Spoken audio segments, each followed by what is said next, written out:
This past weekend and all week online, we are celebrating World AIDS Day, talking about compassion this Christmas, and how Christmas is grounded not in what we receive, but it's really in presence and so forth, but it's based in the compassion that Jesus Christ had for us by coming to earth, being born, and we celebrate that for this month. And we kicked it all off with celebrating and honoring and recognizing and seeing the need for HIV and AIDS community, and celebrating also the epidemic in different countries, dealing with orphans and how it's ruined so many families. And as a church, as a people, we need to care for those who can't care for themselves. And there's things that we can do to getting to zero, as Kay Warren talked about this weekend.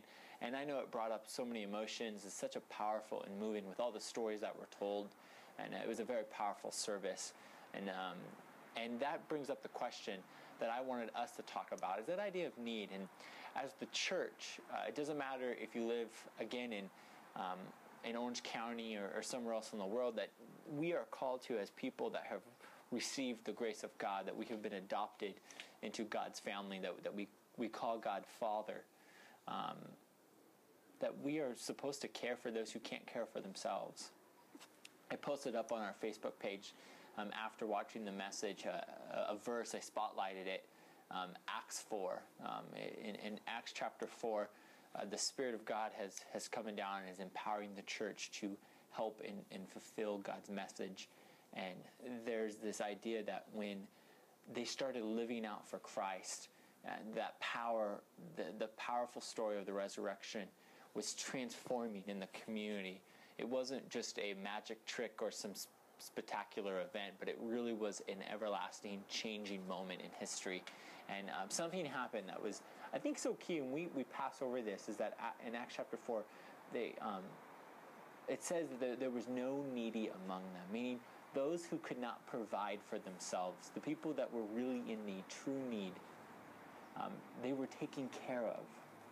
And this weekend, we started Christmas off right by thinking about those who can't take care of themselves, or those who truly need help. And I want to ask you, what are you going to be doing this Christmas? What are you going to be doing to take care of somebody else? You know, the church is called to help others, not the government, not some other deal. Is that it needs to be a self-move deal, not something that's taken out of your taxes, but it's something you are doing. God wants you to take care of those that can't take care of themselves. And there's ways we can do that.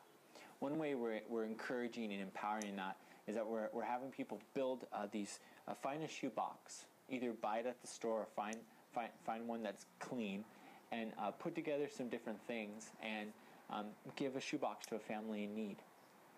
Give and do that for this. Do that as the online community. You can do that anywhere, and just go to our blog at saddleback.com/internetcampus and look for a Christmas Peace box. There's actually an ad. Click on that, and it actually lists out all the details of what you can put in it. And then the other thing is, there's a blog up there about being compassionate, and it lists out different ways how you, the online community, can follow through and participate in getting to zero. Everything from easy steps of telling others about how they can get HIV tested in their area, to learning more about adopting an orphan that's been impacted with HIV or AIDS through their parents. And so I want to challenge you to go to our blog, read the Being Compassionate blog and the Christmas Peace box blog, and then let's have a little bit of discussion. What are some other ideas how we can be compassionate this season? And I want to hear big ideas, small ideas, and let's read it over and encourage each other not to think about ourselves this season only, but let's think about those who are truly in need. As these messages in Christmas build up, just continually remind, I need to not just talk about it, I need to do it. So comment on our Facebook page or on our blog, and let's have a little bit of a discussion about this, okay? Let's do that. And for everyone else, this is the time where I ask you to subscribe to our channel. So right now you can subscribe by clicking here. Just click right here.